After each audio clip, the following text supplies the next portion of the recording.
Je pense que l'IUT va conserver sa position, effectivement, son attractivité, sa notoriété dans le paysage, disons, régional au sens large. Une des questions qui se pose, à mon sens, c'est effectivement le passage, notamment l'évolution possible qui est discutée actuellement, qui va être discutée dans les mois qui viennent, du DUT en 3 ans, en 6 semestres. C'est non seulement un remaniement de l'architecture des formations, mais c'est aussi une manière de se placer un peu dans l'offre de formation et de se faire connaître.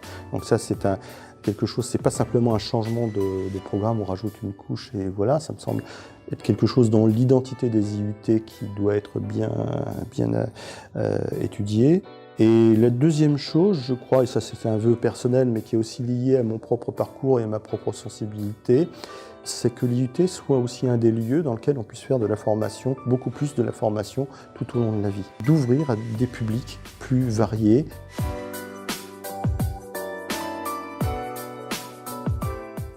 Il a beaucoup évolué depuis que j'ai commencé à faire de la recherche. Par exemple, le type de recherche que je pratique aujourd'hui à Pignon-sur-Rue, alors qu'il y a une vingtaine d'années, il y avait un certain dogmatisme qui faisait que si vous n'étiez pas dans les enquêtes, les statistiques, les tests d'hypothèses et tout ce genre de choses, vous n'étiez pas un chercheur. Donc, grosso modo, il y a eu toute une évolution de renouvellement de la pensée. Mais aujourd'hui, bon, on a sans doute des points de vue qui sont assez différenciés au sein de ce domaine. Et ce que je regrette, c'est que parfois les positions sont un peu trop, comment dire, figées. Vous devez être dans un camp ou dans l'autre.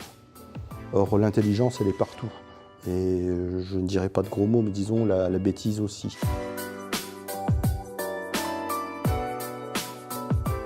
Dans les secteurs où j'évolue, je dirais qu'il y a peut-être des métiers dans la relation aux personnes qu'on risque de supprimer au motif qu'ils ne sont pas qualifiés ou qu'on considère qu'ils coûtent trop cher, alors qu'ils sont absolument essentiels. On parle beaucoup, par exemple, sur les robots qui aujourd'hui peuvent avoir un côté un peu humanoïde et qui peuvent s'occuper de vous à votre domicile et tout ça. Je trouve que c'est très bien. Mais il ne faudrait pas que ça devienne un prétexte pour enlever une présence de vraies personnes.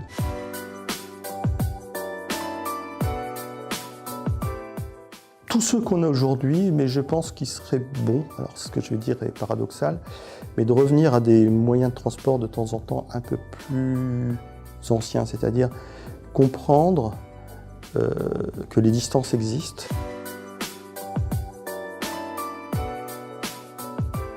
Je crois qu'elle n'est pas dans le futur, elle est déjà dans le présent. La question n'est plus une question est-ce que ça va se passer, la question est c'est déjà là.